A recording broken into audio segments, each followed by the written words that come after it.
htio da reći nešto prije strane i šire. Gospodin Asim Marić! Jače! Hvala lijepa. Hvala srca.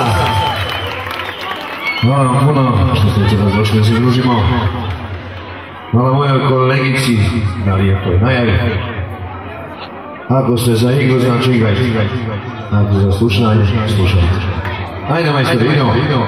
Bosni i Hercegovini, nek je Hajli sretno i sretno futbolerima, naših zmajeva. Za Brazil. Idemo ako Bog da, svi, da ih budemo tamo.